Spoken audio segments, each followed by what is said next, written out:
How do you define normal? This is OffPlanet Radio.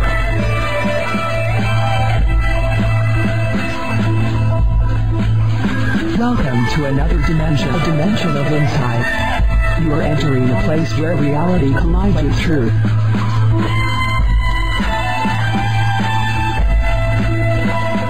We're here. There are no limits, there are no boundaries. This is OffPlanet Radio.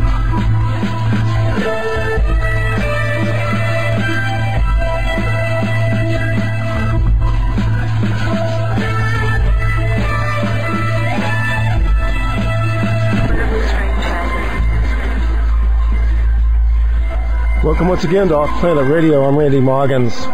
The live stream on a Wednesday night. It is March the 21st, 2012. We have an in-studio guest tonight, and the second hour coming up, we are going to have a pre-record interview that we did last week with a contactee, and we'll call him a celestial artist named Bryan DeFlores, and he will be here for the second hour. I will be online during that time as well to participate in the chat room, so it'll be kind of a goof-off hour for me. Coming up next week, hour number one next Wednesday, you don't want to miss this. This is rare.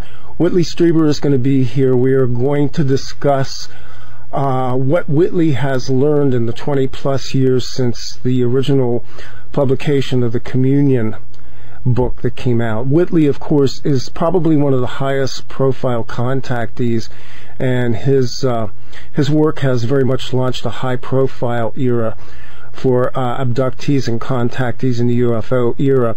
Second hour, we will have Carlos from the Shiny Demise Project. This is a Mexican ufology group that has been working with a number of high profile contactees as well, including Alex Collier. And I know some of you have problems with Alex, but I think, well, that's a conversation for another time. We're going to get on to the show tonight. We're going to talk about Ascension. We're going to talk about starseed. We're going to talk about Indigo children.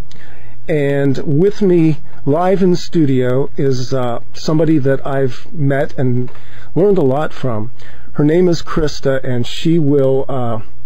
she's going to talk to you tonight about Indigo children, starseed, Ascension, what all that means. And so, Krista, say hi to everybody out there at Wolf Spirit Radio. Hello.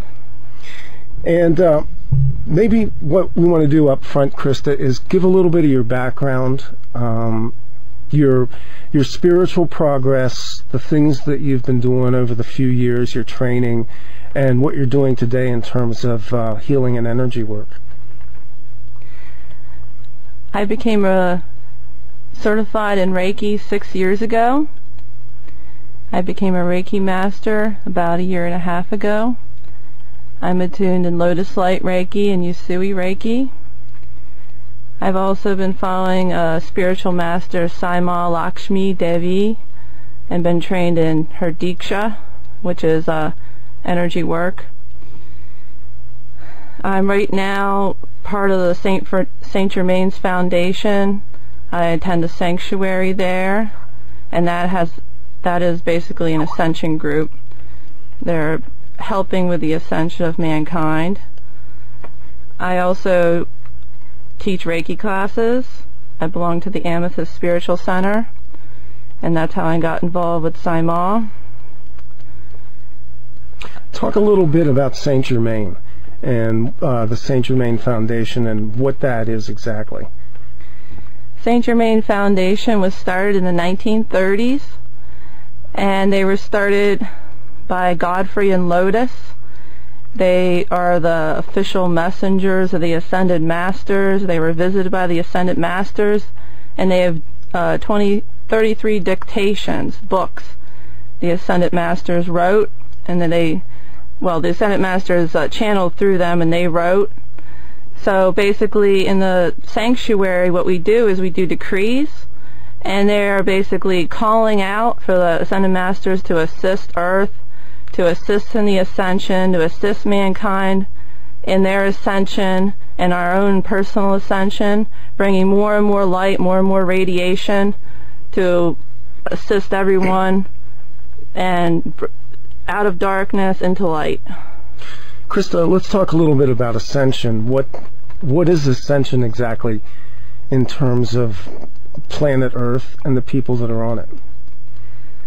Ascension is something that happens to planets. It's a normal process. The planet goes around the Milky Way galaxy. Our planet goes around the Milky Way galaxy, and it comes to a photon belt that's out of the central sun, basically the black hole in the middle of the galaxy. There's this huge photon belt. Every 26,765 years it goes through this. And we're going through it right now, right in the middle of it. And as we go through it, it changes the whole vibratory action of the Earth. And everything, it's either going to change with the Earth or it's not going to be there anymore. Wow, so we actually have the potential to be completely wiped out?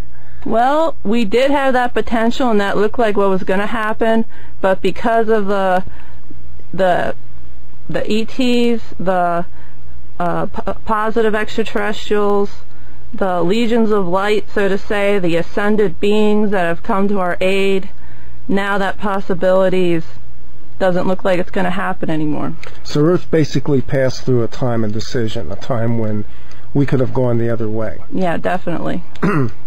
And I guess for listeners who don't know, if you look in our solar system, there's an asteroid belt out there that's part of a planet that I think didn't make this particular cut hundreds of thousands of years ago. So that's topic for another time as well. In terms of human beings, Krista, Ascension has to do with the energetics in the Earth and our own consciousness. Can you talk about that a little bit? Sure. There's a lot of complicated energy terminology and things that happen to the person's energy body for you to become ascendant. It's not like it just happens, because if you went from one vibratory action to another too fast, you wouldn't be there anymore. So it's well apart, yeah. Yeah. So you have to gradually, over time, get rid of the lower density energy that's in your auric field and your body. And sometimes it can be very uncomfortable and painful, especially if you don't know what's happening. And that's why it's important to be conscious of the ascension process, because it's happening to everybody on some level, but for some people it's happening at a very more accelerated rate, especially starseeds. It happens more accelerated. Yeah. I think some of you are probably feeling this energy right now. We've been through, well, since the beginning of this year, we've kind of been through this whole energetic thing that a lot of people have reported: increased activity, difficulty sleeping, emotional changes, energetic highs and lows that have been going on. And a lot of that has to do with the fact that we're passing through the photon belt, that we are having these energetics hit our bodies. People who are attuned to this are probably even more sensitive. And this is because a lot of people are still asleep. A lot of people have not hit a level of consciousness yet, but there's a lot of people out there that are very aware of the energetic and very aware of what's happening. And so this is kind of that time that we're going through, ramping up to 2012, and I think beyond 2012 as well, 2013, 2014. And beyond. And beyond, absolutely. You talked a little bit there about starseed, and that was one of the subjects we wanted to talk about tonight. What is a starseed? A starseed is a being whose usually the most recent incarnations have been on other planets and other solar systems, even other galaxies, other dimensions, and they've lived relatively few incarnations on Earth. Usually starseeds are here during the golden ages, but not all starseeds. Sometimes this is the first time around. So it's possible there are many starseeds that this is their first times on Earth. And sometimes people get a little bit confused about how can you tell if you're a starseed. But one way, there's a lot of symptoms to know if you're a starseed or not. And sometimes it's just the simple fact that you feel like you don't belong here. And you look into the sky and you feel like that's where my home is. You're attracted to science fiction a lot. Believe it or not, that's a big one. Yeah, that's a like big if you're one. obsessed with it, you know. Absolutely. Probably like 95% of Trekkies are Trekkies, starseed. yeah, definitely. Trekkies are people that we would say probably have the potential to have been starseeds as well. I think there's also the inner sense of yearning that comes with that, the sense that where we're at right now isn't where we really belong. Yeah. And there's this longing sometimes to want to go home. Yeah, you really don't feel like you belong in 3D. It's all very strange. The society itself seems strange. And what other people consider normal and they easily accept, a lot of times starseeds, they don't accept that, and they just know in their heart that there's something wrong. And that's all part of it, and that's what we talk about the indigo. They are the ones that they realize that there's something wrong with society, there's a lot wrong with society, and they see it for what it is, they're honest about it, they speak out about it, and they want to change it.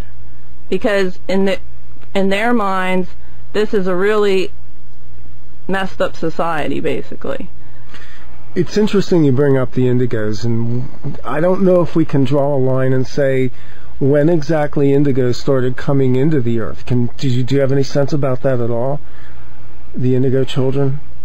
I believe it was probably most likely in the 70s and 80s. Okay. Because we had that whole period in the 60s and then again in the 70s where things really began to kind of blossom. You know, there was the 60s anti-war movement, but really it's heated up since the late 70s and early 1980s with the consciousness movement. And what is now fully blown. And see, that generation, the 80s kids would have been the ones who are now adults. And so we kind of have the sense that today these are the people who are basically transitioning into the reins of power for the future of planet Earth as well. Yeah. The 1960s, that was really important. And Drew Velo talks about it in his book, The Flower of Life, how in the 1960s the psychedelic drug movement, that actually opened people's crown chakra. And it totally opened people up to whole new worlds with taking acid. And that actually propelled society forward in consciousness. Yeah, I mean, if you look at the culture, if you look at the music, if you look at the art that bloomed during that time, and I mean, really it's been an ongoing progression. And then we hit the 1980s, and probably late 1980s, early 1990s, and we hit the digital revolution. And the digital revolution cannot be discounted in all of this because it was part of something that technologically was connecting us in terms of consciousness. Yeah, I agree. So where we want to go with this is let's talk a little bit about the starseed. Let's talk about the structure of how planetary federations, galactic councils, and things like that operate. And I think some of the listeners are going to know that I've been kind of skeptical about this. I've been a skeptic about some of the proclamations that come out from some of the galactic councils out there, specifically having to do with the prosperity movement, but I'm still open-minded to it. So I think when you hear Bryan DeFlores in the next hour, you'll probably get another view of this as well, because Bryan has some very specific information related to the Galactic Council. So a lot of this is new to me too. So let's talk a little bit about how are things ordered? How do things work out there in the galactics?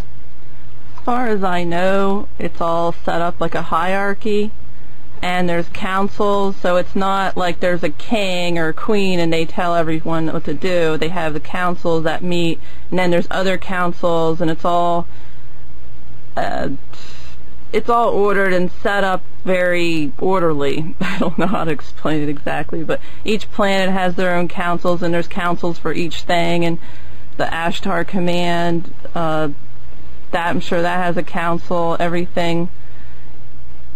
It's all connected in hierarchies. So you have to go up the ladder, and I guess the top ladder would be God, Source. Yes.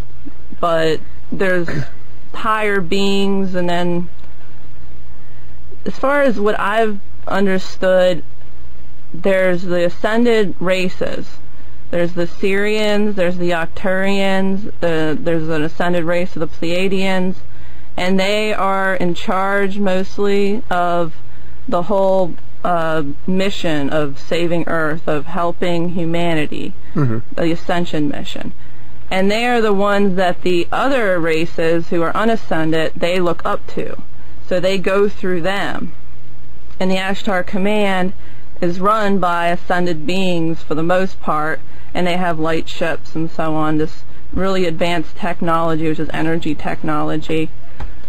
So as far as I know, that's how the basics is set up. It's all hierarchy, and the ascended beings are more at the top, and I guess beyond that would be God, archangels, and so on. So these councils have been around for hundreds of thousands of years then. This is not something new that's happened in this present period, I right? think millions of years. Millions of years? Millions of years, yeah.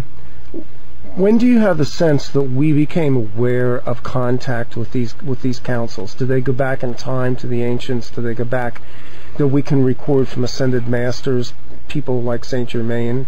Did they talk about any of this? As far as I know, they didn't.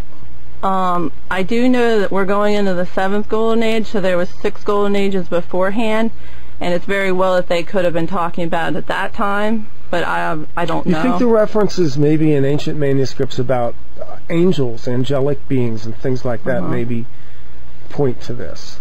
Yeah. Well, you said specifically councils. I totally believe that other civilizations definitely knew about ascended beings and ascended extraterrestrial beings, and maybe, I don't know if they had a complete understanding of it or not, and I'm not sure if they understood about the councils. They could have. I'm not real familiar with that. So basically each one of these golden ages then is what, a period of 26,500 years? Not necessarily, because Camelot was supposed to have been the last golden age, and that was a lot less than that. Okay. So my understanding is every 26,000 years the Earth has a choice whether it's going to be the people are going to be either destroyed or they're going to move on, and every single time they've been destroyed. Every 26,000 years since humanity first started on the Earth. But obviously there must have been a few people that survived, because there's written records before. So these are like the great cataclysms, like maybe with the flood that was recorded in the Bible and things like that. Yeah. I mean, we have a lot of records that seem to indicate that the Earth has gone through these ages before.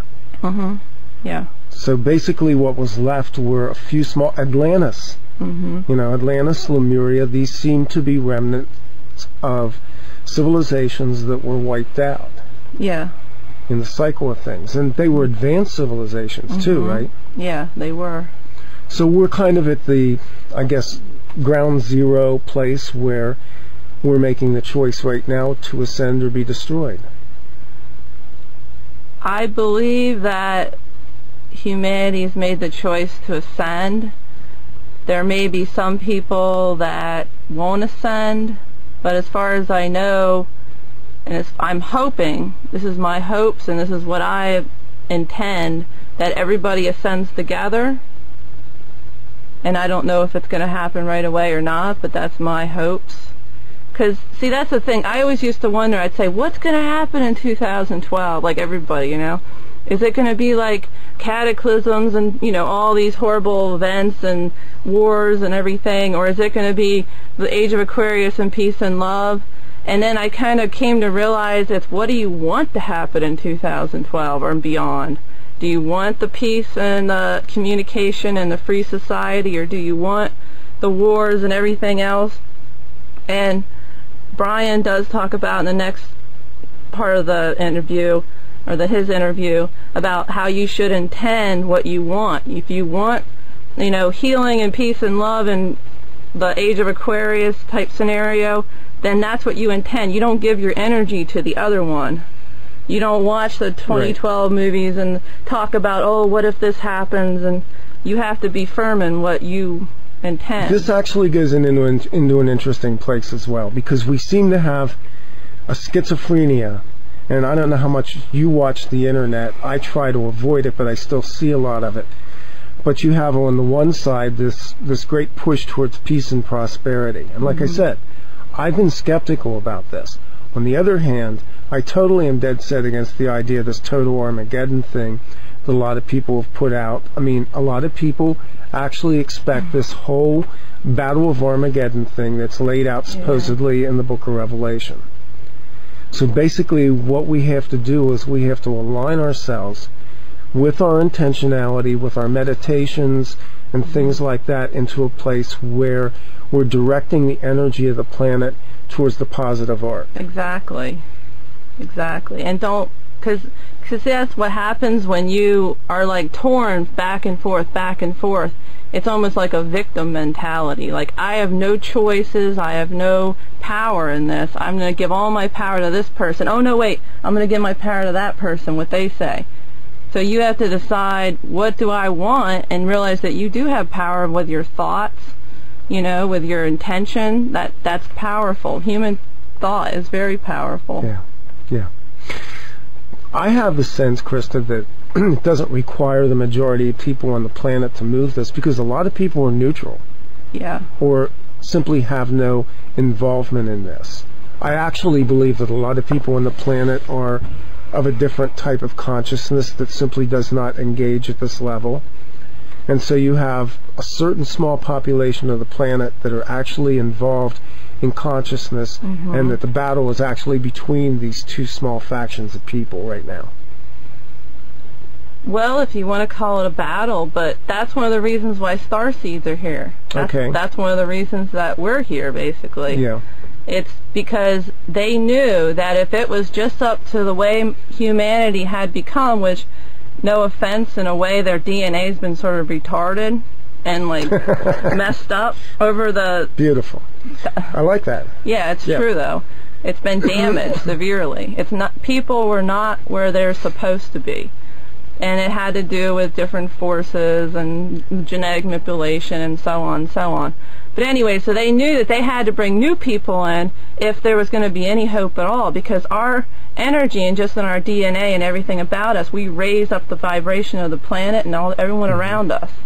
So, and I'm sure people have probably heard this before, but maybe they haven't. But if you're a starseed and you're walking through the mall, even if you're in a bad mood, it doesn't matter. Your energy field is much greater than the average person. You're giving up a higher vibration, and you're affecting everyone around you in a positive way. Yeah.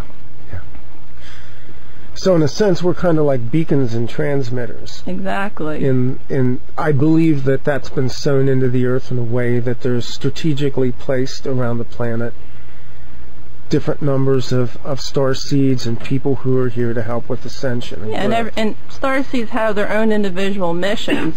And some people, and as you awaken, as star seeds awaken, they become aware of their missions on Earth. And it might be more than one. I mean, it's all the general mission for all star seeds is to help with the Ascension. But each person has a different specific mission. And as you connect with your higher self, and you connect with the hierarchy of light in your star family, you will tune more and more into those specific missions. You'll feel less alone. You'll feel like you have a purpose for life. You'll feel like you have a reason to live. And that's really important, because I think a lot of starseeds, they go through a lot of their life thinking, why am I here? What's the point? Actually, I've known a lot of people that spent their early years almost suicidal. Yeah. Feeling that they weren't a part of anything, feeling very detached from the world around them. And later on, these people, and some of them didn't survive, quite frankly, were the ones who came into their calling later on, who began to wake up and discover that there was a purpose and there was a plan in their life, and began to walk in it. It's like there's an awakening process that occurs here. You've kind of gone through that process yourself, haven't you? Yeah, I have. 3 years ago, I was attuned to Reiki 6 years ago, and I'd say that's when I really began to awaken, but it was a gradual process for about 3 years.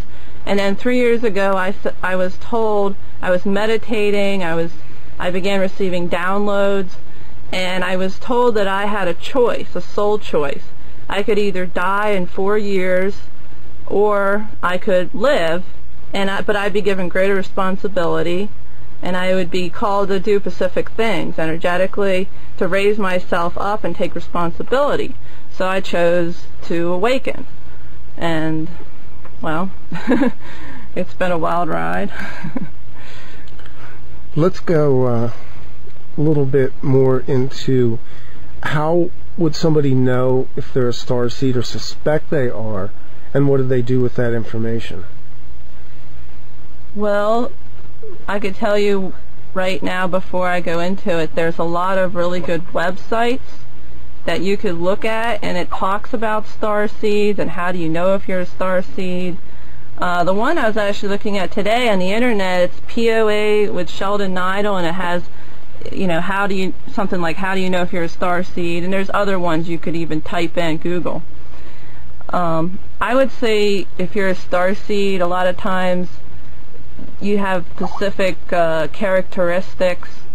Sometimes even physical characteristics, like you could be really tall and skinny, have like almost slanted eyes, have very fine features with very fine skin. A lot of times starseeds will be experiencing the Ascension symptoms much stronger than an average person. You might hear tones in your ears, ringing in your ears, and think, oh, it's tinnitus, but then it comes and goes.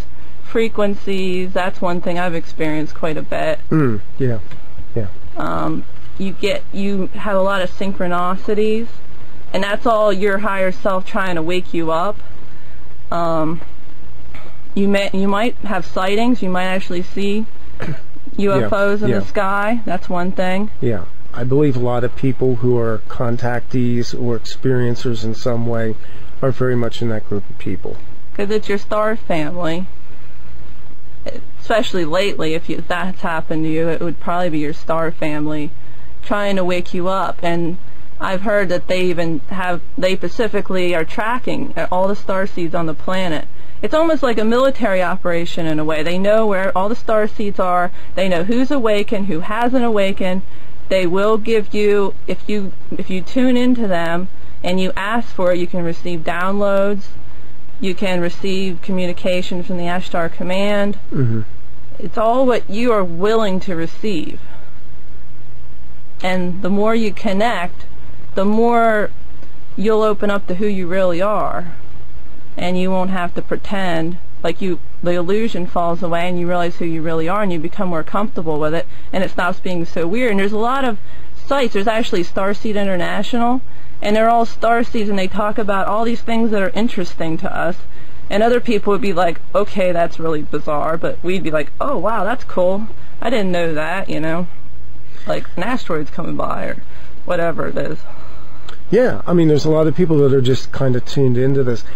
A couple questions from the chat room. Do some starseeds want to just stay home and retain energy, or have more dream experiences? Yeah, it's pretty normal for starseeds to be really empathic people and to feel uncomfortable in groups. Yeah. Because they're actually taking on other people's stuff, and if you haven't been trained to be able to shut it out, and if your Merkaba field's not active and so on, then yeah, it would be pretty normal to want to just kind of hide and do your own thing, and that's pretty common. Yeah, this person says that leaves me out, but you know, actually, one of the things that people have to understand in Starseed especially is that your role here was first and foremost to be an energetic in the earth. So a lot of times you're not actively, quote, doing what normal people would think you're doing. You know, going out and being busy and maybe doing like meditation rounds and things like that, or taking yoga classes. A lot of starseeds came here because of their energetics. Yeah, and a lot of starseeds can fulfill their missions actually without awakening completely, and it's even built into them that they aren't going to completely awaken, especially the older starseeds from the say you were born in the 50s or 60s. More likely the younger starseeds from the 1980s up are more likely to awaken, I would think. Let's see. Maybe what we want to do, Krista, is kind of swing over here and talk a little bit about some of the things that you aid us in Ascension, crystals, herbs, things like that. Okay. If you can consciously align yourself to your higher self, which is the whole idea that we're all multidimensional beings, and we have higher selves in other dimensions. And if you're a starseed especially, and even if you're not a starseed, but especially if you're a starseed, most of your higher selves are going to be in other planets, other worlds, the fifth dimension, the sixth dimension, beyond that even. And each dimension you might have, say you might have a sixth dimension higher self that's on Sirius. Mm-hmm. And then a sixth dimension that's on Arcturus, and then a seventh dimension that's on some Pleiadian planet, or Venus, for example. So it can be different. Meditation, I would strongly suggest anyone who believes that they are a starseed begin some type of meditation. It doesn't always have to be that you're sitting in a yoga pose and you're going, you know. Yeah. But some type of a meditation, because you need to be able to tune into yourself. Because within yourself, that's where all the answers are.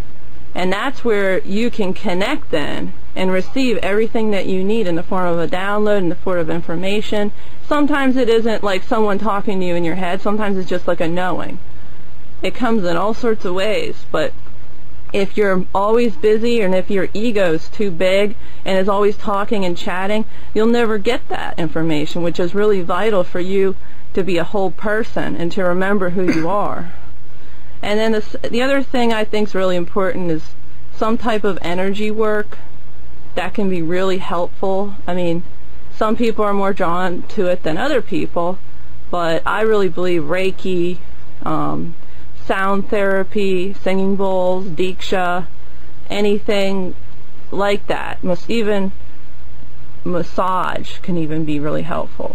Just some type of an energy work to balance and align yourself. What is Diksha? Diksha, it's actually a pure light initiation, and it was the Hindu masters would pass it on to their disciples, and they would put their hands on the person's head, and they'd pass energy from their lineage, from all their the masters before them into the person, and basically it helps to enlighten your mind. It brings light through your entire body. And the singing bowls are kind of like the Tibetan bowls, right? The ones that you work with the harmonics. Yeah, singing bowls can be really great. Crystal bowls. Crystals themselves can be really powerful. A lot of starseeds are interested in crystals. That's pretty common. There's all sorts of crystals that can be positive, especially the ones that come from outer space, like those aren't particularly crystals, but yeah, there's a lot on the internet where you can find out about what crystal does what. I'm into crystals personally. You got one in your hand right now. Yeah, I have an amethyst. Nice. It's helping to calm me down. Yeah, no. I know you're nervous, and that's okay. Let's talk a little bit about shamanism and what part that may play. What is shamanism? What is that to you? How do you interpret that? Shamanism, to me, it's all about earth energies for the most part, and connecting with Mother Nature, with the elementals. It's also about connecting to the aspects of ourselves. It's all about connecting, basically, and mostly it was ancient people and original people that practice shamanism, and it's making a comeback. More and more people are seeing that it's not just hocus pocus or whatever, as so much as making a comeback from the ancient days. Right, yeah. Sound therapy. You mentioned on that a little bit. Do you have something that you prefer, something that you recommend for people who want to go into sound therapy? I prefer the crystal singing bowls. I really love the higher harmonics of it. Right, yeah. And I like to tone. I think toning can be really beautiful. And certain people, I would say people from Venus, the Hathors, they were particularly interested in sound therapy, and they would do tonings. Yeah. And their tonings, they would stand around the person and they would tone specific harmonics, and it would be healing, and then they could even do like initiations that way. It's really interesting. How about DNA and the part that plays in all of this, in, I guess, kind of accelerating or bringing up the DNA? We don't really have all of our DNA activated right now, so what about DNA activation? Is that something you know anything about, something you're familiar with? Yeah, actually I have some familiarity with it. I do know that starseeds have specific strands in their DNA. It's like encoding. And when they're at specific times in their life, the coding's turned on, it's activated. And that's when the awakening process really begins to accelerate. And a starseed can go through 2 years, 3 years of their life, and they can get rid of karma quicker than most people could do over many lifetimes. So it can be really intense experience. And and the DNA, it repairs itself, and it activates. There's different parts that activate at different times. It doesn't just activate all at one time. If you get a DNA activation, I feel like it's really positive. I've gotten probably about 6 DNA activations. But the one thing to remember when you get a DNA activation is to get a clearing first. When you get the clearing, that actually will help repair any damaged DNA, and it'll help clear your energy body. And then after that, after you have all the clearings, there's also etheric cords, there's etheric implants, there's etheric plugs. There's all this stuff that could be etherically put on you at different points in time, depending on how many incarnations you've lived here, and it could have been here even when you came in, because not every starseed is an ascended being. Some might have karma even, it's possible. Although some people say, no, you can't have karma if you're a starseed, but I think it depends. I don't think there's really one rule for any. There's broad rules, but there's always exceptions to the rules. I definitely recommend getting some type of DNA activation. But the one thing is to make sure that you're going to get it from someone who's reputable. Yeah.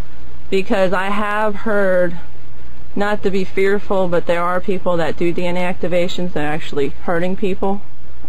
I've heard that. Placing maybe implants into them and things like that? They're actually reversing their DNA. Oh, that's not good. Yeah, so you want to make sure the person is trustworthy before you do it. Cool. Tell you what, why don't we take a break for a couple of minutes and give you a chance to get a drink and play a little bit of music here, and we'll come back on the other. Okay, we're back from the break, and we just wanted to take a few minutes here and give Krista a chance to get a drink of water. This is kind of her maiden voyage on doing radio, and she's very nervous, and we don't want her to be nervous, so we're asking the listeners to send her energy tonight, but she's done great so far, I think. And so you're going to talk about the next golden age. We're entering that period of time now, is that correct? Yes, we are. And how do you see that period playing out? What are we basically looking at? I believe the next golden age would be the 7th golden age on Earth. It's going to be a time, an intergalactic society, and we're going to welcome star brothers and sisters. We're going to have, the stargates are all going to be opened up. We're going to have commerce, trade, relations, with all different species. It's not going to be like we're the frog at the bottom of the well looking up anymore. We're going to have a lot of advanced technologies. Everything's going to be a higher vibration.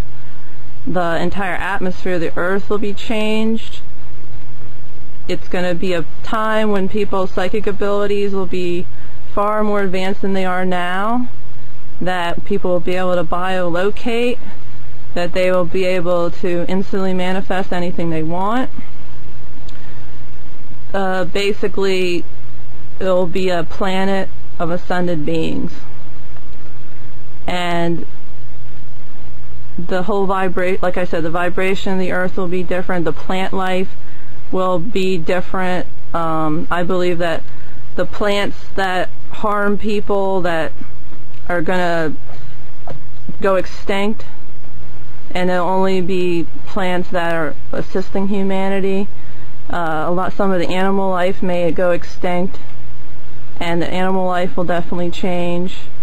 There's the Akashic libraries will be on Earth again, and these are libraries that are on all different planets, advanced civilizations, and they basically have a record of the past, the present, the future, and everything.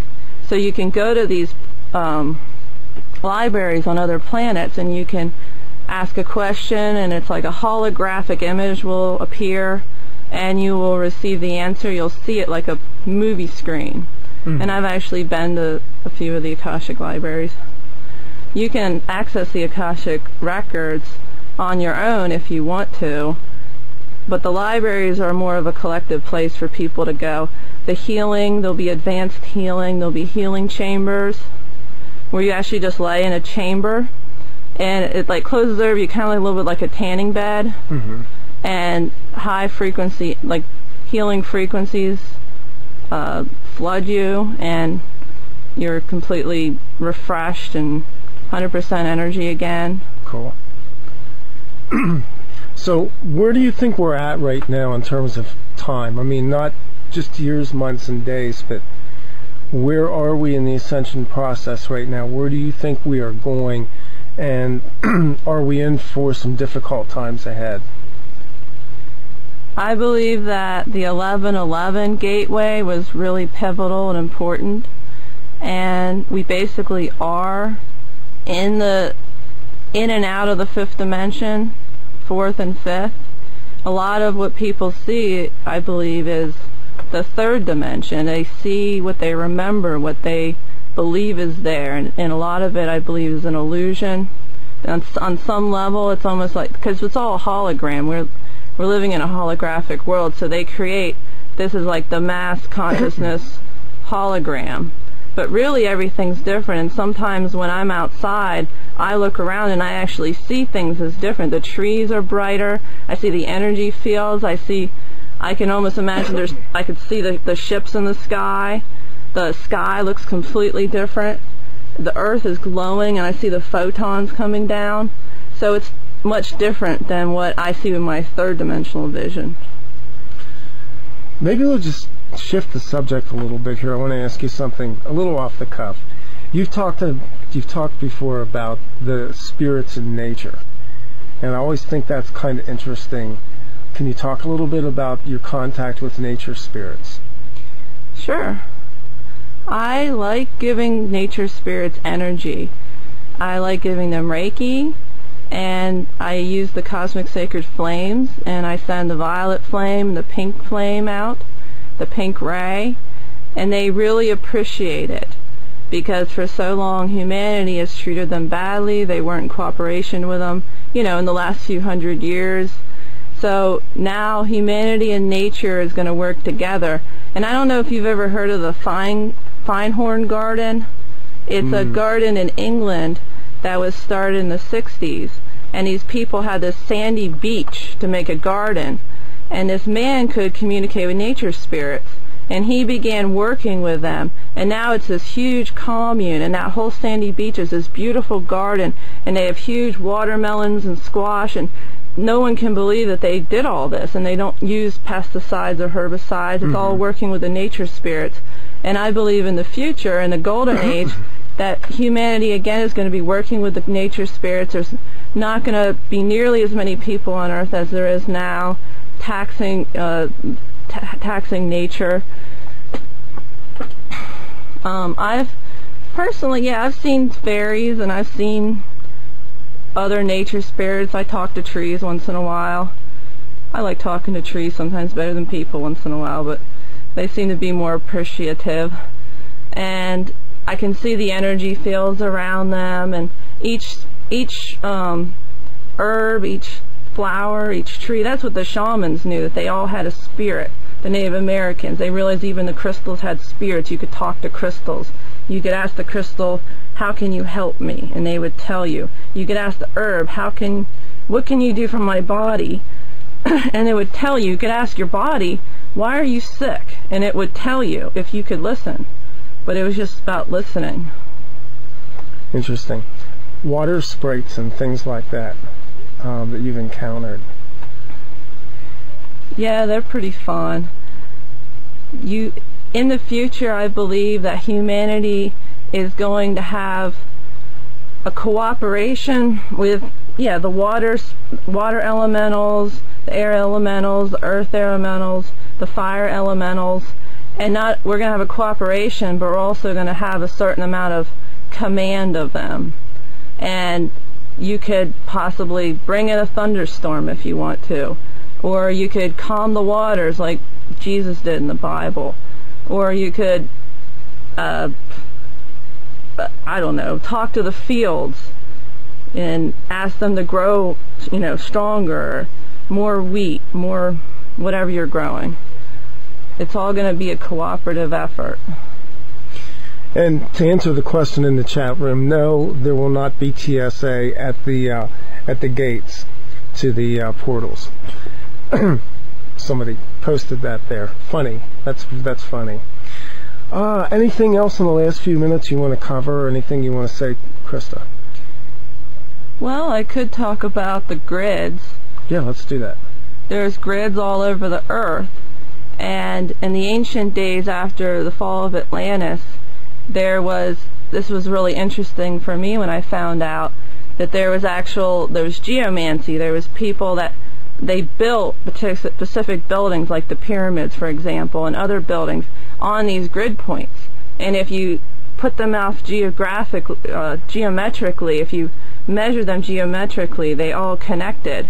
And that was to raise the whole vibration of the planet, because at that time the vibration of the planet was really low. And there's going to be cities of light, and it's all connected to the crystalline grids. And the crystalline grids are above, below the earth, and they're all connected to these power points on the earth. The power points have shifted because of us going through the photon belt. And people are attracted to these cities of light. I know one is Sarasota, Florida. I've heard that before, yeah. And there's going to be one Hawaii. Sedona, Hawaii. I'm not sure where in Hawaii. How about Mount Shasta? I haven't heard Mount Shasta, okay. But maybe. I know there's one in China. There's going to be 12 main ones, and then there's going to be the smaller points of light. And wherever the smaller points, the smaller connections are, there's going to be civilization there, like smaller cities. Mm-hmm. And yeah, it's pretty interesting if you learn more about it. And Drew Valeu's book, The Ancient Secret of the Flower of Life, I learned a lot out of that about geomancy and the points of light. And I've seen that the earth, I've seen on 11/11, I had a vision of the earth, and that it was reconnected with the other main planets. The three main planets that make up it's almost like a triangle, is Arcturus. There's a planet on the Pleiades, and Sirius B. And there's cords that run out of the planets, just like there's cords that run out of people into the things that they're connected to. And these cords are reconnected now to those three planets, which are almost like lifelines. Mm-hmm. And I thought that was real. I mean, it was like this big event, and I was on the ship and I was looking down, and I saw the cords reconnect, and like there was this feeling of like, we did it. We did it, you know, and everyone was like in their own very, serious way, like rejoicing. It was pretty amazing. Pretty cool. Krista, I want to thank you for coming on for this show and for, getting through the jitters and the nerves and just sitting down and talking about some things that you know about and that you've enjoyed discussing. And we will get you back on again very soon. We're going to take a break at this point. We're going to come back on the other side. I have an interview that we did with Bryan DeFlores. That's coming up next, and we'll see you on the other side.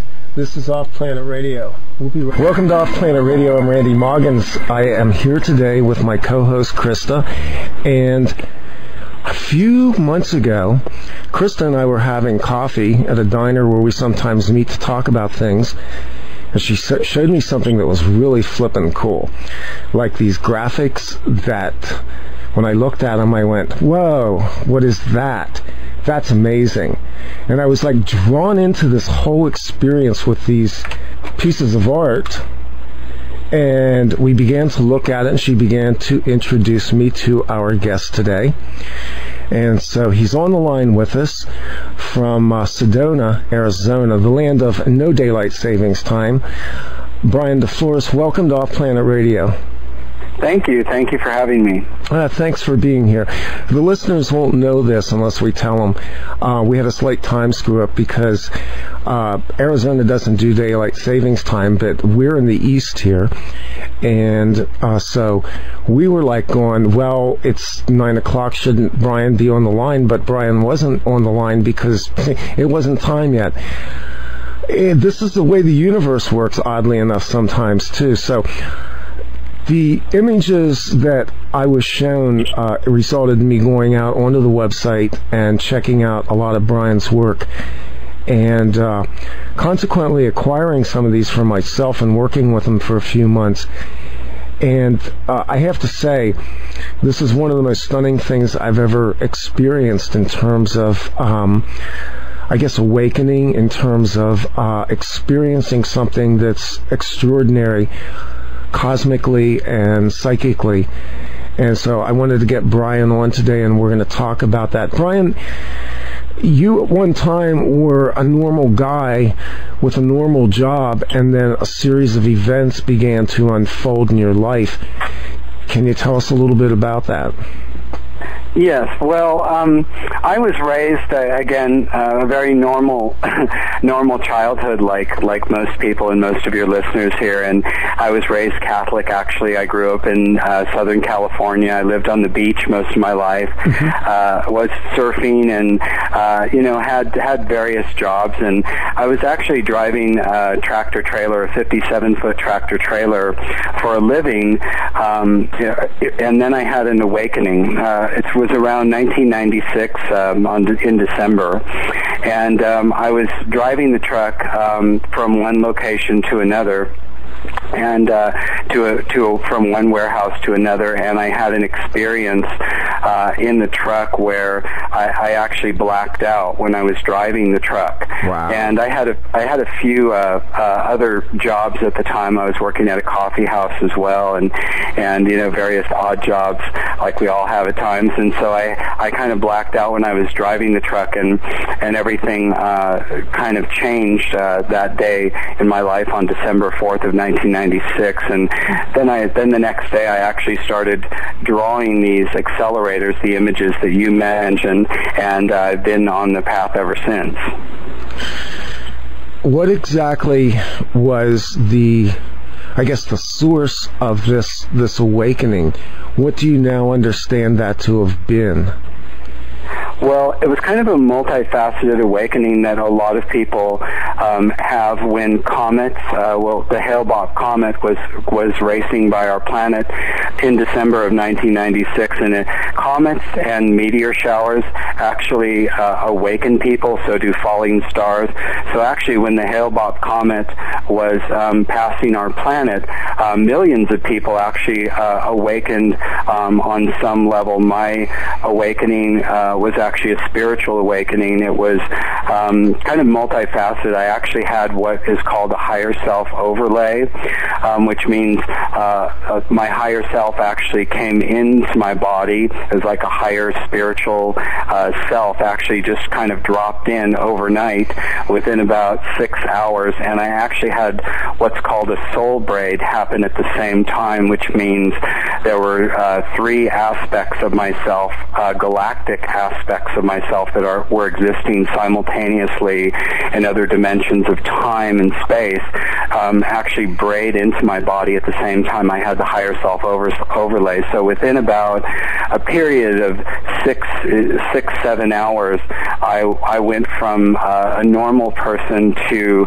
a very different kind of like a spiritual kind of galactic being, and it wasn't shocking to me when those type of things happen. It's fairly an interesting process for the individual, but everyone around you is pretty shocked by it. Of course, my family and all my friends, they didn't know what happened to me because I looked different, I felt different. I actually grew 2 inches in about 3 days, and wow. my shoe size went up 2 sizes. My hands got bigger and then shrunk back down. So yeah, it was a big kind of a download of energy that came into my body within about 7 hours as the Hale-Bopp comet was passing our planet. During that time, did you become aware as well of other entities, other beings, and other dimensions? What was that like? Yes, well, I was actually visited by extraterrestrial beings and some angels over about a 16-hour period as I was awakening. Of course, I really didn't know what was happening to me, but there was something inside me that knew that it was a positive experience. Of course, my parents and my teachers at school and my friends hadn't told me about, motherships coming in from other planets or ascended masters or the Pleiadians, so I kind of had to put it all together, in a period of about 3 days. But I was actually visited by extraterrestrial beings from Sirius and from the Pleiades, also beings that are with the Intergalactic Federation. They actually came to me, and it's basically that the awakening I was going through was contractual. It was meant to happen at that time to me, although I could have never foreseen that in the life that I was living, but it was actually meant to happen. And other people who have contacts and have similar awakenings, it's actually in their spiritual contract that this is supposed to occur, although the human self doesn't really know that until it happens. That's an interesting proposition, and I've heard this before, usually talked about as soul contracts. Let me ask you this. I do a show where I deal with a lot of different people who have had contacts, including many who have talked about hostile alien abductions. In your understanding, are those hostile alien abductions part of the soul contract too, or is this interference by the dark side? Well, it could be both, because there have been attempted abductions on me, like in the late 90s, but that the abductions aren't occurring anymore as of about 2000, 2001. The planet is primarily light, and it's ascending into light, and so those things aren't really happening a lot anymore. But there have been attempted abductions which are not contractual, and there are contacts which people, if they have a fear-based mental body, if they fear a lot of things, a potential contact in their mind could turn out to be an abduction, which is a lot of the time is how it is. It's just the perception of the individual. If they're being contacted by off-planet beings, they could perceive it as negative, even though it's actually a positive contact. Okay, good. Thanks for speaking to that. Krista, what do you got? I know you have some questions you want to ask Bryan, and I want you to feel free to just kind of flow in there. I had a question about the solar flares that are happening right now and how that's affecting people energetically and what you can do to shield yourself. Yes, well, I actually think a lot of the solar flares, as I'm told by the Ashtar Command, are actually positive, even though they do knock out a lot of our electrical circuits and the telephones and all of that. Personally, I have a lot of shielding techniques that I use for any types of things like that are coming at me, that are like maybe like psychic attack or different things like that we need to shield ourselves from. I use crystal shields around my body and white light and things like that. But I actually think the solar flares are actually bringing more light to the planet, and they're meant to do that. But things like the HEART project, and there are a lot of frequencies that come through the television sets and through the radio, through radio frequencies that are harmful. And so I do set up shields around my body for those things. But for the solar flares, as I understand, they're not so harmful, although they do knock out a lot of the 3D electricity and the telephones and all of that. Yeah, we've been noticing around us, not just here, but other people that I talk to have been noticing a real heightened level of activity right now, and some of it's very emotional. I'm noticing that people are getting a lot of contrast in terms of emotional responses, some of it good, some of it not so good. Is that part of the energetic, or is that stuff that we need to shield ourselves from?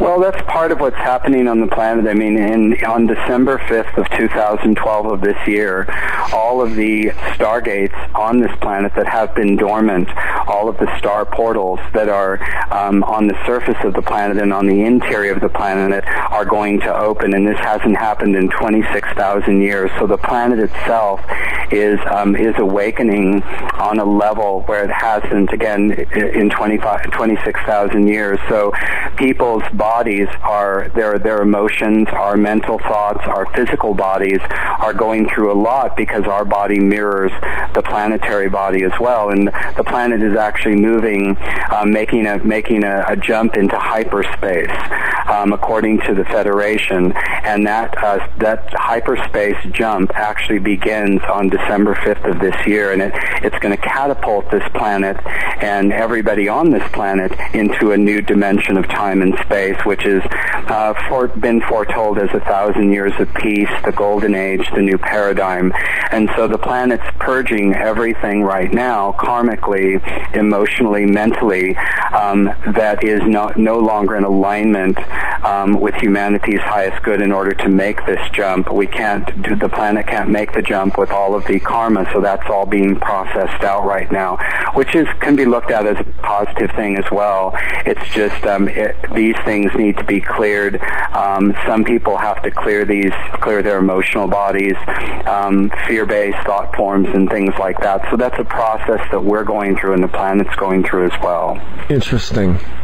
Let's talk a little bit here about, going back a little bit to the beginning of this, about the accelerators and how that came into being and how you produce these and some of the process behind it. I know you've probably told us before, but we will hopefully have a lot of new listeners that will be very interested in that process. Okay. Well, that's always an interesting topic for me because I'm still very fascinated by the whole process of the accelerators. Again, I had a very normal life before 1996. I had very similar experiences to all of you and all your listeners and everything, and my life has turned into this magical galactic wonderland, where I'm talking to all of these beings from other planets. I'm getting data streaming transmissions every day from the Ashtar Command and the Federation, and so it's quite a different life. And when I awakened on December 4th of 1996, I actually had a contact. There were two Syrian male beings and a female Pleiadian that actually showed up in my home, and they materialized very similar to where Star Trek, to where they beamed down, but it was they beamed down right in my house. And she told me, she stepped forward and she told me that my contract would soon be up on the planet, my current contract, but that I had artistic skills from other planets. Like I had been an artist before in former incarnations, in former lifetimes, and that the Federation and the Ashtar Command would like me to extend my term here on Earth and utilize those skills. So I didn't really know what they were talking about, and so they told me that I was an artist on 63 other planets and all of this stuff, and of course I was like, okay, well, how do I access those talents now if you want me to draw? So they actually helped me to remove this memory plug that is in the back of, everyone has one, it's in the back of your head. It looks like a small, like eraser, or to me it looked like a little hot dog. I know that sounds funny, or like a little mushroom. And it's an energetic plug. It's etheric in nature. It's invisible. And it actually blocks a lot of your subconscious memory, because the human beings can only handle the conscious mind and little streams of energy coming from the subconscious into the conscious mind. So what they did was they helped me remove that plug, which allowed all of my subconscious memories, not only from this lifetime, but from other lifetimes, to flow into my conscious mind and my body. And that allowed me to access my artistic talents from other planets.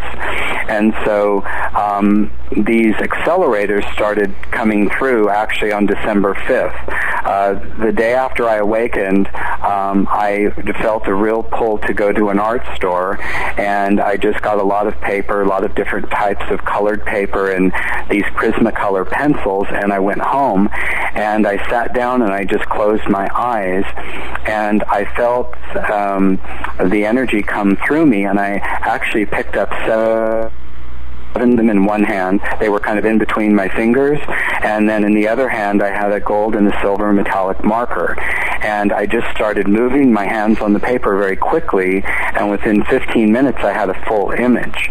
So I started drawing these, and I noticed that these pictures had energy. It was much more than like just a piece of art.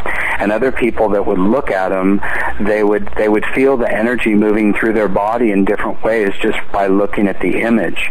And so I just kept on doing them, and again, I was an artist on 63 other planets, so that's why when you go to my galleries, a lot of the images are very different, because I have aspects of myself, 63 aspects actually, that come through, and they do different types of images, each one of them. So far I've done over 13,000 images since 1996, and they just keep coming through. These images are remarkable in a number of ways to me.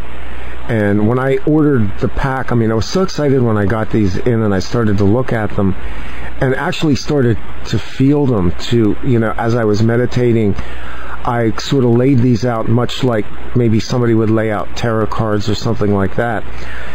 And there are times when I touch these drawings as I'm meditating, and I begin to feel things open up. And I know you talk about the fact that these are charged images, that you are energetically charging these images. I have one here, it's called Space Elemental, that I use a lot.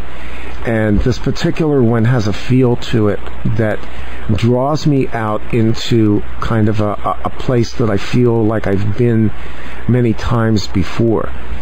I'm wondering if this is all part of an experience of reconnecting both with our higher self and with the selves that have lived on other worlds at different times, different life experiences. Absolutely, yes. You're right on with that. That image, the space elemental, it actually helps people reconnect with their galactic origins and what their planet of origin was, because a lot of us, I think most of us who are awakened right now, we're either starseeds, or we come from the ascended realms, from other dimensions and other planets. And so when we reconnect with those elements, especially through the space elemental image, we reconnect with our real galactic origins of where we came from. And a lot of us, again, have come to Earth at this time to help awaken the planetary matrices. Maybe we were here a long time ago, maybe thousands of years ago, and then we contracted to come back here during this time of ascension, to activate the planet, to help all of us as a group activate the whole planet. So the images do connect people with their galactic origins. They also connect people with their dormant DNA strands. They reassemble the 10 DNA strands and activate different skills and different talents. My guides call them the Merlin skills, which are now being activated within each individual. And as we reassemble our DNA, and you can do this just by looking at the images, or there's various other things you can do on the planet as well, other processes, to reassemble that DNA so that you can activate the Merlin skills and find out really who you are, where you came from, and what your mission is, what your destiny, what your true destiny here is on the planet. What are the Merlin skills? How do you describe that, Bryan? Well, the Merlin skills are actually magical skills that we had in former lifetimes, such as levitation, such as different telepathic skills, magical skills like being clairvoyant, different types of psychic skills, all different those skills where people can actually bilocate. Bilocation is one of the Merlin skills as well. Teleportation is a Merlin skill. Being able to read the future, clairvoyance, clairaudience, clairsentience, what they call psychometry, being able to touch an object and know where it came from and what the energy line is in regards to that object. So just a lot of different skills that we learned. And actually my accelerator drawing skill, most of the images that you see on the website now come through in about 5 minutes from start to finish, and it's quite a magical skill that, somebody's able to create an image in that quickly. But there are other people on the planet who are doing this as well, who are creating pieces of art within minutes now, or they're writing books very quickly now. So the tedious processes of 3D, say it used to take people maybe a year or two to write a book. People can write a book now in 2 to 3 weeks or a month, and so those are accelerated skills. So I have an accelerated drawing skill where other people have accelerated musical skills, and still other people have accelerated writing skills and other types of skills, and these are all called Merlin skills. Krista, do you have anything you want to pop up with at this point?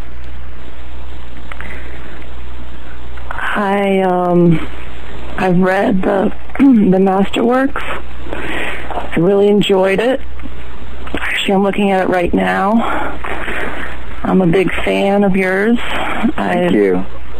I used to look at your web page every day for about a year.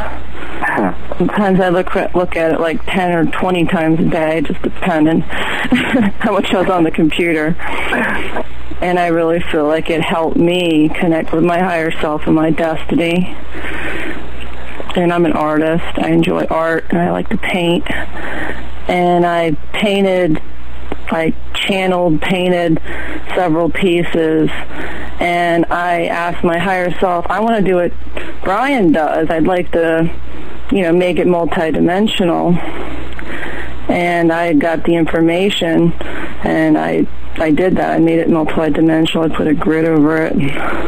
Excellent. So I tell everybody I can about your work, and I'm really excited about it.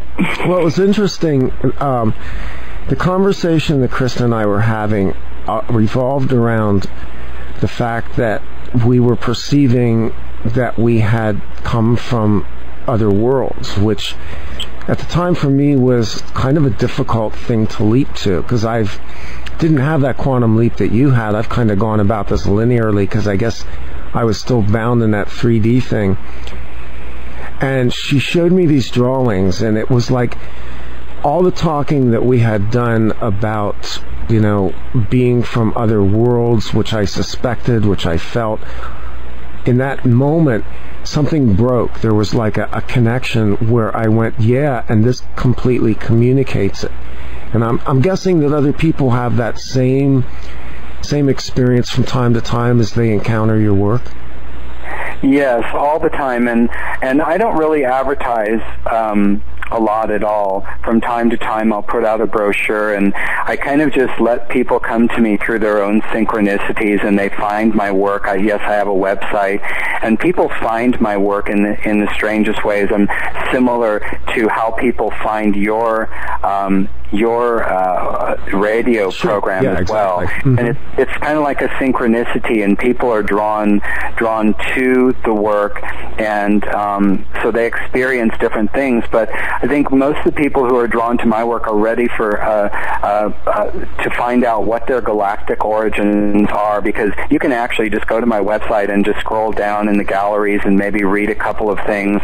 And again, the Masterworks is a massive volume of energy. It has the crystal skulls, it has the business plan, it has the essential programming and the psychic storm. And some people actually just, when they get that, they stay up all night reading it, and then they sleep for 36 hours because there's so much energy in there. But people are really awakening to the fact that they aren't from Earth. And like I said, most of us are not from Earth. This is not our home. This is kind of a vacation away from home, but it's a really challenging vacation. I often say that it's like it's kind of like a bad camping trip here on Earth a lot of the time. It's difficult, and I tell you, it's the most expensive planet I've ever been on. You have to pay for water here, you have to pay for electricity, and you really have to pay dearly. But that's part of the experience on Earth, is to learn in a very intensive, challenging environment. Other planets aren't like this at all. We're in 100% polarity here, which is one of the most difficult realities that a soul can incarnate into. There's negatives and positives constantly warring here in our minds, our thoughts, our emotions, and on the planet. And so it's very difficult. But we've come here from other peaceful worlds in order to transition this planet into a higher dimensional format, which will be, again, 1,000 years of peace and prosperity. And they call it the seventh golden age that this planet has had in the last 52,000 years. So it's all geared toward the positive, although in the interim right now, to a lot of people it looks like things are falling apart, when in reality it's actually the planet is reconfiguring and getting ready to make a jump into hyperspace, into a new dimension. So everything that is out of balance has to be cleared right now, so it's kind of crunch time, and so it appears to a lot of people like, we're going down with the ship or something, and when in reality that's not actually what's happening. A lot of people have subscribed to this, what I call the total Armageddon cycle, where everything's going to crash and burn, the planet's going to get fried, everybody's going to be killed or left walking around in some nuclear landscape. Is that really what's going on, or are we headed for a new age? Is there a transition period in all of this, Bryan? Yes, well, we're moving from the third dimension of time and space to the fifth, sixth, and seventh dimension of time and space. And we're skipping the fourth dimension. We're actually moving through the fourth dimension right now, which is a non-physical gateway. Right, exactly. And so, thank you. Yeah, and in 1960, this planet was going through a very difficult time because it was known as a dark star. It was having a lot of problems. There were a lot of negative beings incarnating here. The Philadelphia experiment and the Montauk project actually opened dark wormholes to the planet, so the planet was actually plummeting into darkness. And so the archangels, Archangel Michael and the Ashtar Command and the Federation actually hatched a plan to incarnate millions of people onto the planet and bring overlays onto people who were already existing here of higher dimensional selves. And so there's all of the legions of Archangel Michael, the 12 tribes of Israel, are here now in embodiment, and that changed everything. Then there was the harmonic convergence in 1987. 1987. Yes. And then there was, in 1994, there was a huge, massive influx of energy with the Banff conference with Princess Sharula and Shield from Telos. Yes. And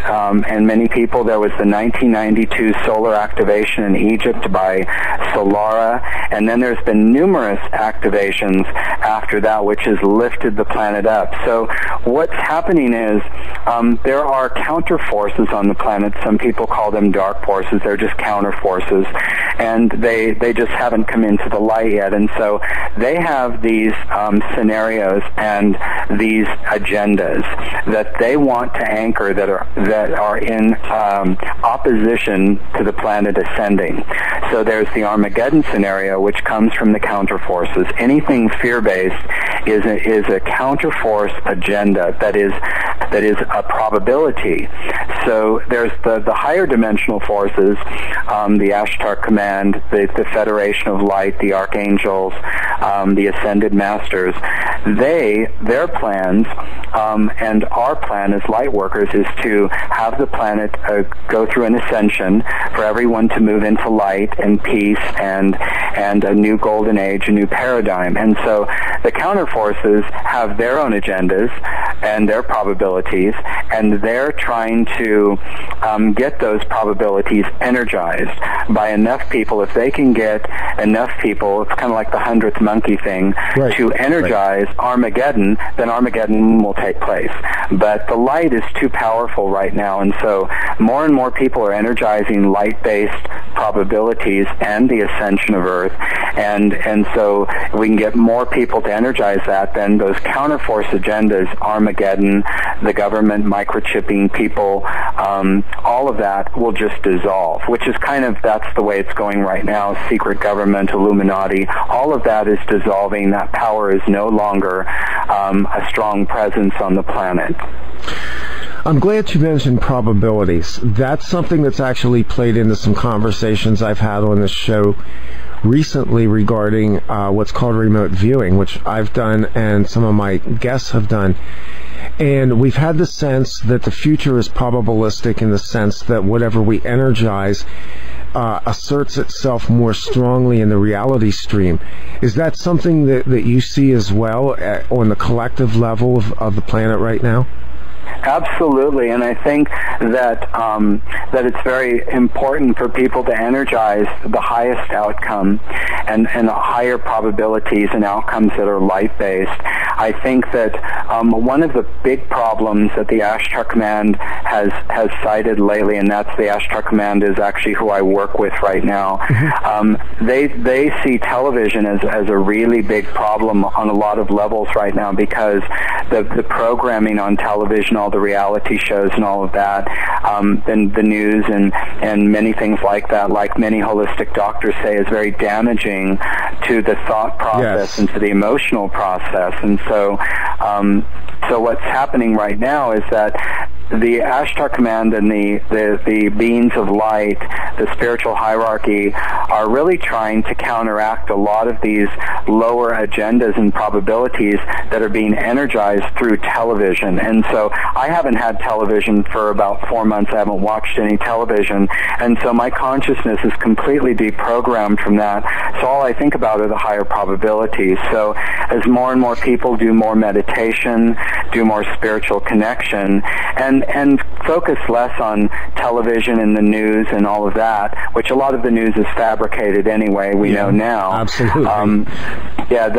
That we start to energize those higher probabilities. And again, the highest probability is the ascension of this planet into light, and all of the people moving into a more light-based reality where there's no negative polarity, there's no more wars, there's no more famines, there's no more health problems, and that's again where we're moving into that area. I want to ask you a little bit about children on this planet right now, and the reason for it is that both Krista and I are parents, and we have children that we believe, obviously came here for this time. They chose to be here, as I believe all souls did at this time. They elected to be here. What would you recommend in terms of exposing younger children, let's say, anything above the age of 3 to 5 forward, into materials such as yours and things that will stimulate their higher selves? Well, I would say just tell them everything that you feel guided to say to them. Connect them with their angels. Connect them with higher flows of prosperity and creative ideas. Right now, one of the things that's occurring is in the school systems, a lot of the systems on the planet are actually collapsing because they're no longer in alignment with the human spirit, and that's the educational system as well. Hasn't completely shifted over. The financial system is collapsing. It's meant to collapse at this time because we're moving out of a monetary system. The medical system is all changing to energy. The scientific technology system is changing. But with the educational system, what's happening is that the children are going to school and they're experiencing teachings that are old, like the curriculum is older, and so what they're teaching them at school isn't really nurturing a lot of the children. So what they're experiencing, these higher dimensional children, the indigo children, the children of the blue ray, they're coming from higher developed civilizations on other planets, in other dimensions, and so they're bringing a whole new level of energy here, and so they need actually a higher level of learning. So they need adjuncts, they need parallel educational processes that are going to enhance and stimulate them as well. Now, one of these processes is downloading etheric matrices and programs, which actually came in. Do you remember the movie The Matrix that came out? Oh yeah. Well, there was a point where Trinity and Neo are on this top of this building, and he looks at Trinity and he says, "Can you fly that chopper?" And she said, "No, but just wait a minute." And she downloaded the program really quick, and then she goes, "Let's go." So she gets in and she drives the chopper. Well, that kind of signaled, and films bring through ideas from the higher dimension that actually signal that those type of technologies are available. So what a lot of the children can do right now, and what a lot of us do, and I do it all the time, is download etheric programs that we need to parallel our education from the physical level. And so the children can now download programs through images, and a lot of my images, and a lot of other people's. There's a lot of other artists and writers here are doing similar things. And of course, everything that you do as well in your broadcasting, in your communication, does that as well, can actually create these parallel etheric downloads that bring the higher dimensional technologies and processes into a child's mind to where they'll actually be stimulated in this reality to help us create. I think, again, children go to the school and the education the curriculum is already old, especially if you're sending one of your teenage children into college or into a university. That curriculum is already archaic for the most part, and so to stimulate and create a parallel educational process through the etheric downloading is very important. So just know that a lot of children, through video games now and through the different things that they're interested in that the adults are thinking, oh, that's not good for them, a lot of these things are stimulating etheric downloads from the higher dimensions, and that's why they're doing it. But of course, some of the parents think, oh, they're playing the video games too much, but they're actually creating a downloading system and a process that is paralleling their 3D educational process. That actually kind of dovetails as well into something else, and that is children with what has been called attention deficit disorder, and on a higher scale, I guess autistic children that have what we would consider to be disabilities in terms of connecting verbally and kinesthetically to this dimension. My sense of that is, having been around some of these children and having friends who are parents, that these children are in fact the opposite of disabled, that they're extremely gifted, and that they are people who came here to teach us how to communicate in sort of a nonverbal way. What are your thoughts on that? Oh yes, definitely, and I don't know if you've seen the movie Temple Grandin. I think autism is actually, that's a higher dimensional format of thinking and being. And the movie Temple Grandin is, I would recommend, it's a wonderful film which shows the higher dimensional thought processes of an autistic individual, and it's really incredible. But these children are anchoring new thought ways of being and new thought processes onto the planet. They're actually more multidimensional than we are. They actually think on a higher level than we do. Movie Rain Man, where you know, they drop the straws or the sticks, and he counted them in like a matter of seconds. These are higher dimensional thought processes that we don't understand yet, but they're bringing into the mix on this planet. I think God, or the source of all, is now bringing in to our midst a lot of souls that are going to really add a lot of pizzazz, a lot of color, a lot of energy to this planet, and they don't normally think like we do, and they're just coming in right now over the last 50, 60 years in mass. And so we're not really used to their processes yet, but in 10 years, as this planet shifts, they'll basically be completely normal, and we'll understand them. So it's different types of beings that are incarnating onto the planet that have whole different new ways of thinking that are going to add a lot of energy to the planet and a lot of new frequencies. So I know Krista wanted to talk to you a little bit about some of your business dimensions, some of the things that you're doing in the realm of business. You wanna go into that a little bit, Krista? I am starting a business. Well, I've actually started a business. It's energy healing, Reiki. I'm even thinking of doing geomancy possibly in the future, like gridding.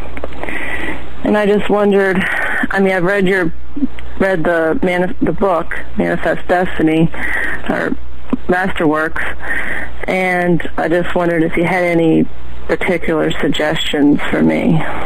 Oh yeah, excellent. I'm sure this will help a lot of other people too. Well, that's one of the things that I've been really interested in is to create a business. I didn't have a huge business background. A lot of light workers and spiritually awakened people have been in the corporate world and learned, and they're now using a lot of their techniques or things they learned in the corporate world to create businesses for energy healing and massage therapy and whatever they're doing here. And I think that a lot of the techniques and strategies, I would say, that they use in normal business formats, we can't use those in the spiritual business arena. And a lot of people are trying to carry over those techniques, which are, I would say, some of them are manipulative from the old 3D corporate structures. They're manipulative. They're competitive. They're a lot of shameless advertising, I would say. They're trying to use those in the spiritual arena, and you can't do that because the spirit operates in a completely different way, in a whole new energy format. So it's more about following your intuition, connecting with your spirit guides, connecting with the advertising angels. There's teams of angels that will advertise your work all over the planet, and you could actually advertise in every magazine, on every radio station, and every TV station and newspaper throughout the whole planet, and that would not get you as much business as just calling in the advertising angels each day and just sending them out to connect your work with anyone who would benefit by or who would like to experience your work. And that's just an intention that you verbalize every morning, sending your advertising angels out, getting to know the advertising angels. So that's what I do every day. We do that at LightQuest every single day, and it really brings in a lot of people in the most interesting, synchronistic ways. But as an energy healer, You have to learn how to watch the energy in a business as well. There'll be times when you do free work. Maybe that's kind of our work is all about service here in the spiritual world. So there will be times, maybe a couple times a month, or maybe it's only once a month, where you do a session and you get through your intuition and your instinct that this is a gift for that person and that you don't really have to charge them. Also, a lot of individuals are using donation only, which is kind of not recommended anymore. I think they call it love offering as well. That's what they used to about 10 years ago. And you're really not valuing your work if you do that. And I know that's a very controversial topic, but if you're going to charge $1, charge $1. If you're going to charge $75 or $150 or $300, charge that amount. But always get a directive from your higher self and from your guardian angels and spirit guides as to what to charge. Some people use sacred numbers such as 44, 66, 77, 144, 333. I get numbers for my classes. Like most of my classes right now are $7. That way many people can experience it if they don't have the money. Again, our work is more service-oriented, so stick with your intuition. Don't overcharge. Don't even look at what other people are charging. That's one of the pitfalls in this business is people are just looking at what other people charge and they're charging that. But you'll get directives from your higher self and from your spirit guides as to what to charge and how to proceed to set up your business. And if you want me to expand further on this, I can, but I'll just leave it at that right now. Okay, thank you. What do you think exchange of values is going to look like after we go through this shift? In other words, the monetary system is dissolving, and we're seeing that happen right in front of our eyes right now, and most people are horrified by what they see because they don't have the higher view of what's actually occurring. But what, in your understanding, what have the councils or the angels imparted to you in terms of what an economic system would look like once we are reestablished into the higher dimensions, the higher grids? Well, the monetary system on this planet, again, everything, the wars, the famines, all the difficulties and challenges on this planet were of purpose. Everything on this planet, all experiences have value and actually create tremendous soul growth for people. And the monetary system did the same. The monetary system allowed souls here, including us, to understand value, to be valued or to understand devalue, and to be able to cope with that emotionally and mentally. So it was a great value and a great service. But we're moving out of the monetary system. We're not moving into a barter system. We're moving into being able to manifest out of etheric substance, very similar to how Jesus Christ moved around the planet. So you will it into being. This is how it is in the Pleiades and Sirius, the Arcturians, the beings from Alpha Centauri, the beings from Aldebaran and Lyra. This is how their worlds operate. It's manifesting through energy and through etheric substance. So once you think it's there in your reality within seconds or minutes.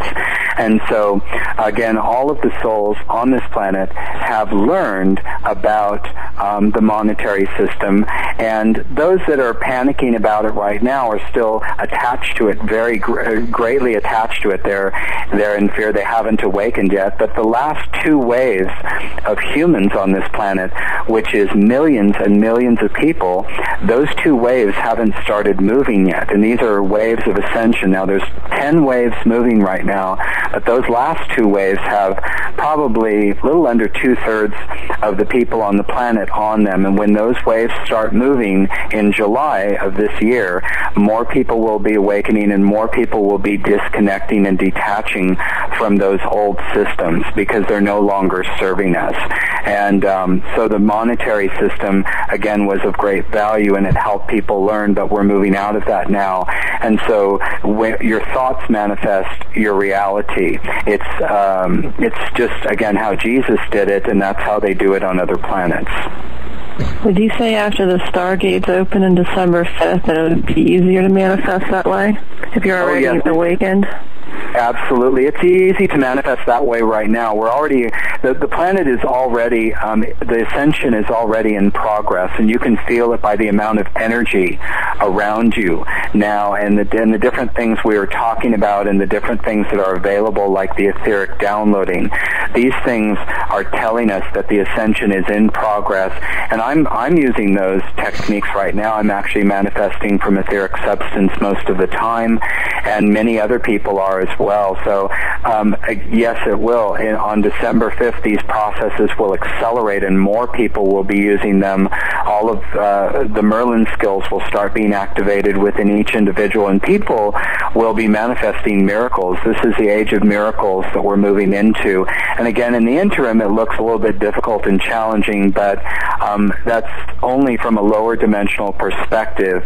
If you're actually working with the higher energy all the time, you're working with your angels, you're actually able to see the positive outcome and the positive perspectives of what's happening. I work with the cosmic sacred flames a lot. The violet flame. Oh, yes. I feel that's very important right now. Oh, yes, definitely. I think that's one of the things that I work with a lot. I work with the 7 rays of God, which are very powerful. I work with the violet flame. We work with the blue ray of Archangel Michael, and a lot of those etheric tools are very powerful as well for people to utilize right now. It actually helps to detach them a little bit from all of the old systems and all the old ways of being. And of course, the violet flame is actually very protective, and it also burns up a lot of karma in the body if you use it during meditation too.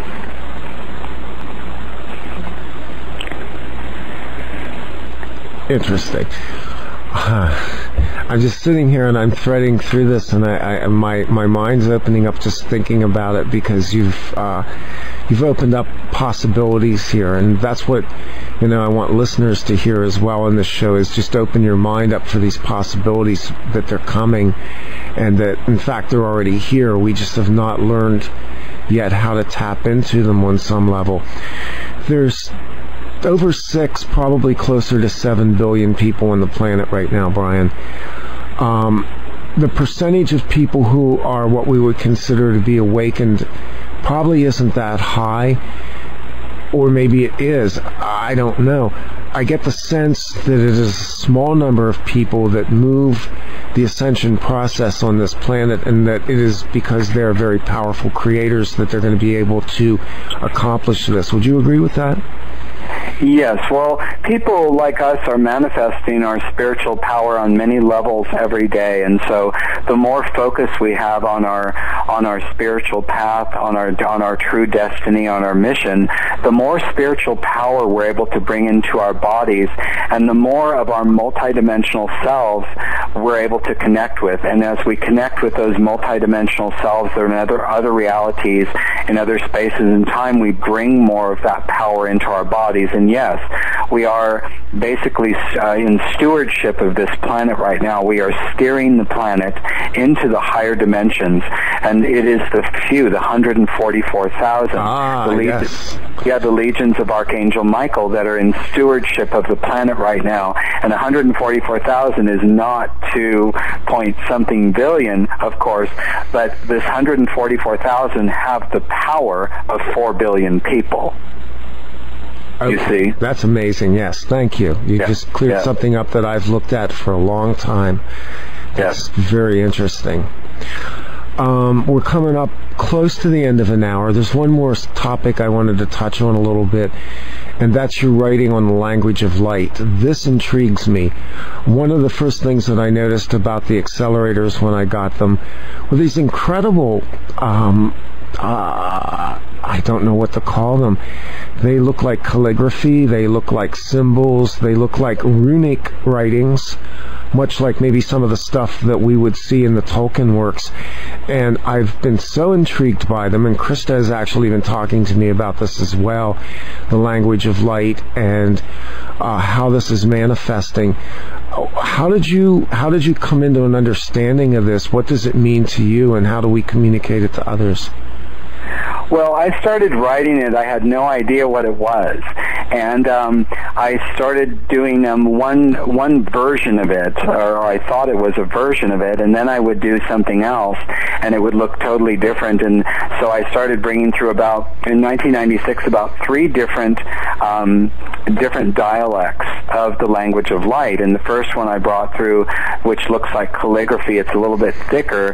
That is what's called the mother tongue of this planet. That is the original language of this planet. If you took all of the languages that are currently on this planet and put them together, you would have the divine language, or the language of the angels. And when the Bible has a lot of clues. I was going to go there. There's actually a prophecy in the scripture that says, "I will restore to you a pure language."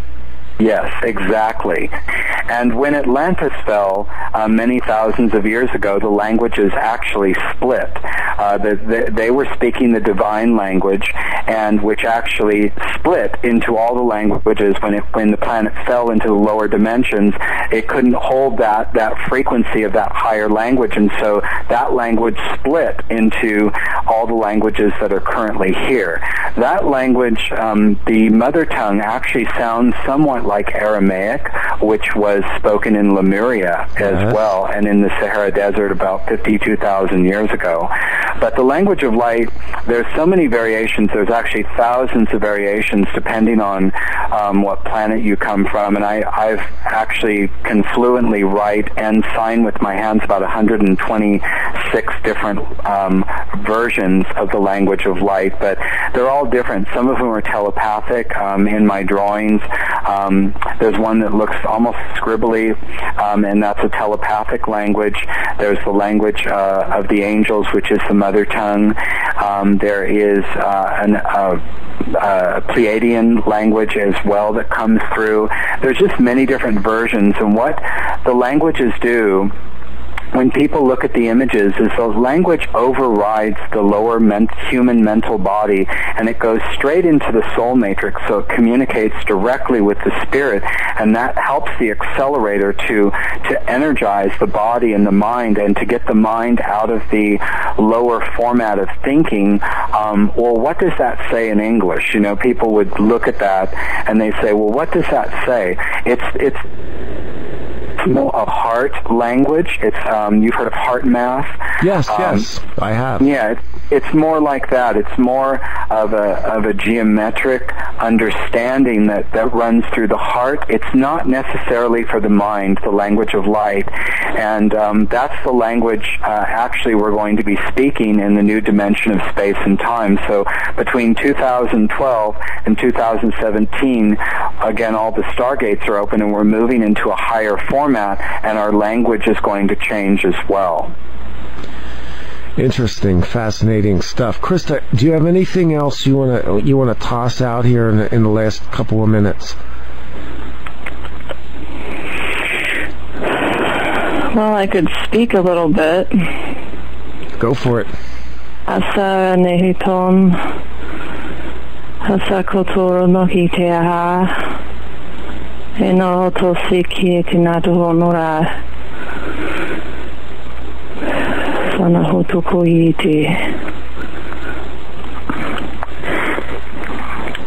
Okay, I'm done. Beautiful. That is so beautiful. I love that. She did that for me earlier tonight, and it broke off a whole bunch of dark energy. It was amazing. Excellent. Yeah, the languages can be very healing. In the last few minutes here, Bryan, I want to give you some time. Tell us about your website and what people can find there, because I think it's important that we put that out as well. Okay. Well, it's BryanDeFlores.com. That's Bryan with a Y, B-R-Y-A-N, DeFlores.com. And I actually have a company called LightQuest International, and you can go to my website and view the galleries. And there's a lot of writing on the website that tells you what's coming, the new paradigm, and it actually clears a lot of fear in regards to what people think is coming, maybe Armageddon scenarios and things like that. We see a lot of that in the movies, but again, the truth behind all of this is that we're moving into a new golden age, and so the website reflects what's actually going to happen, and the planet shifting and moving into and jumping into hyperspace and all of that. And again, many planets go through ascension all the time, and we've been through ascensions in many former lifetimes, and it's a very natural and normal process. It happens all the time. It has to do with quantum physics. Planets shift all the time, and so it just kind of the website helps people to understand and relax with what's happening to the planet and to humanity at this time. And we also offer which are the accelerators, which are $7 each, and they each trigger and upgrade the consciousness in a different way.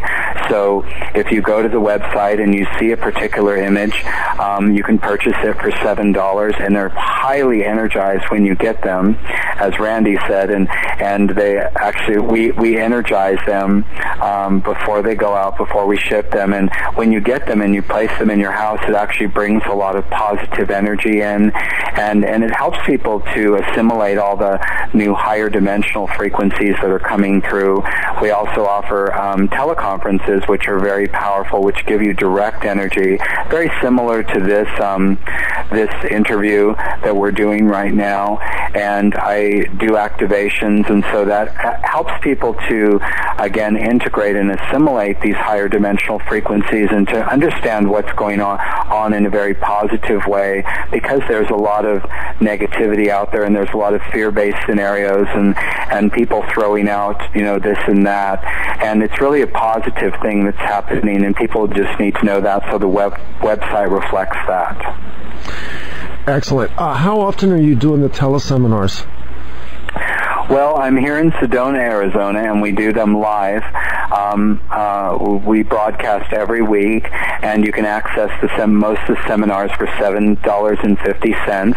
And basically, you just get on the telephone, and you receive a dial-in number and a passcode, and you can register on the website, and you get a lot of energy. You get all the new Federation and Ashtar Command updates as to what's happening on the planet. And we also have conferences. We're actually having a big conference in Mount Shasta in June, and then we have another conference here a week later in Sedona. So we're doing a double vortex activation in June, July this year. Yeah, Sedona. I've been in Sedona twice in the last 12 months. It is an amazing place with incredible energy that people really need to connect with. I guess that pretty much kind of wraps it up. You're also doing some Wednesday night things right now in Sedona as well. You want to talk about that? Oh, yes, they're really wonderful and very powerful, and I'd like to, invite both of you, Krista and Randy. You can, when you come to Sedona, I would give you a free pass to all of our sessions. You can talk to the group about your work if you like in person, and they're really excellent. We had about 80 something people 2 nights ago. We did a brainstorm activation of the Genius Codes, and we do them at the Hampton Inn and the Sedona Public Library, the community room. They're really yes. Yeah, they're really powerful, and if any of your listeners would like to try out a teleconference, I would like to gift that to them as well. They can email me at BryanDeFlores@AOL.com, and I'll gift them a teleseminar. Awesome. So they can just get on. They just say, Bryan, I'd like a free teleseminar, and I'll just gift that to them, and they can experience the energy and see if they like it. I'm sure they'll just love it, because we have hundreds of people on the phone actually when we're broadcasting live each Wednesday. Interesting stuff. There you go. It is BryanDeFlores.com. I will put links up for all of this on the website, and you have an opportunity to go over to Bryan's site, look at these pictures, see if they speak to you, and then just act on that. $7. I got to tell you, I don't remember how many of these I got, but I have spent months with these, and they have deeply enriched my meditative life. I know Krista's got a lot out of the reading that she's been doing, and so we thank you so much for... I've had Walt Disney and the Hathors in my bedroom wall for months, and I'm really enjoying it. Excellent. So stay on the line for a second. I'll close this out, and then we'll take a minute to talk. This has been an interview with Bryan DeFlores with my guest host, Christa.